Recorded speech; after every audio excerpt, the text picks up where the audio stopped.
안녕하세요. 대단히 반갑습니다. 그린남 장영TV 이종수입니다. 이번 시간은 1506번째 시간으로 잠수정과 나비라는 글을 읽어드리겠습니다. 잠수정과 나비, 유명한 잡지 엘르의 편집장으로 일하던 장 도미니크 보비 장도는 병원에서 눈을 떴다.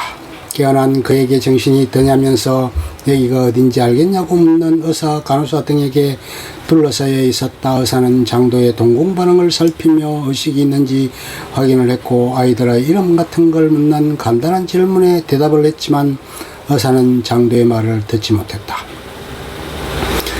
그러면서 의사는 장도에게 다시 말을 할 수 있을 거라며 다독였다. 얼마나 시간이 흘렀는지 모를 시간이 지난 후 좀 더 나이 든 의사가 찾아와 장도의 상태를 설명했다. 장도는 뇌졸중으로 쓰러져 3주 동안 깨어나지 못했었다고 했다.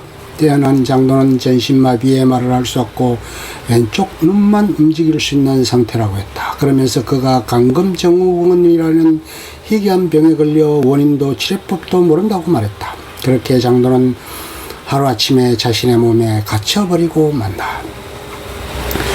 세계적으로 유명한 잡지의 편집자로 승승장구하며 남부를 끝없는 인생을 살던 장도였다. 아내와 이혼을 했음에도 사이가 나쁘지 않았던 것 같고 아이들도 당연히 아빠를 사랑했다. 돌아온 싱글의 삶을 즐기며 만나던 여자가 있었고 자신의 아버지는 나이가 들었지만 건강에 문제없이 정정했다. 모든 걸 가진 남자의 삶은 갑자기 찾아온 뇌졸중으로 한순간에 나락으로 떨어졌다. 몸 안에 갇혀 멀쩡한 정신으로 의료진에게 말을 걸고 대답도 하지만 그들은 장도의 말을 듣지 못했다. 손을 움직이는 것은 물론이고 그럴 수도 없었고 혀조차 마비되어 수액을 통해서만 영양을 섭취했다. 불행인지 다행인지 왼쪽 눈만 마비가 되지 않아 의사를 표현하는 수단이 되어 예, 아니요로 대답할 수 있었다. 그리고 어느 치료사인 앙네트가 알파벳을 하나씩 읊다가 장도가 원하는 글자에서 눈을 깜빡이면 그걸 나열해 의사를 표현할 수도 있었다. 하지만 한계가 있었고 무엇보다 장도는 갑자기 이런 삶을 살게 된 게 끔찍해서 죽고 싶을 뿐이었다.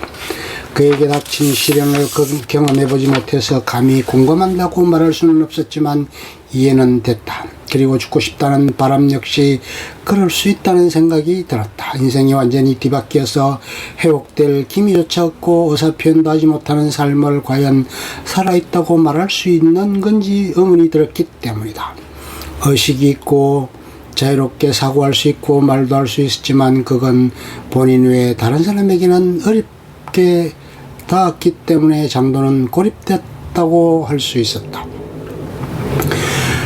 죽고 싶다는 장도의 의사에 도리어 상처를 받은 앙네트 때문인지 그의 생각을 바꿔 이 인생에 적응하기 시작했다. 전부인 셀린과 만났고 친한 친구도 그를 찾아와 얼마간 비통한 시간을 보낸 뒤에는 나름 즐겁다고 할 수도 있는 시간을 보냈다. 그리고 비록 휠체어 신세에 그저 바라보는 것밖에 하지 못하지만 아이들과 함께 바닷가에 가기도 했다. 더욱 고무적인 것은 장도가 사고 이전에 출판하기로 계약한 책을 다시 써보기로 마음먹었다는 결심이었다. 물론 왼쪽 눈만 움직일 수 있는 장도가 직접 글을 쓰거나 타자를 쳐서 작성하지는 못하지만 인내심 강한 클로드가 성심성의껏 도와 그의 머릿속에 든 생각을 글로 옮겨줬고 덕분에 장도는 책을 출판할 수 있었다. 비록 자신의 뜻대로 움직일 수 없는 몸에 갇힌 신세였지만 그는 머릿속에서 자유로운 나비와도 같았다.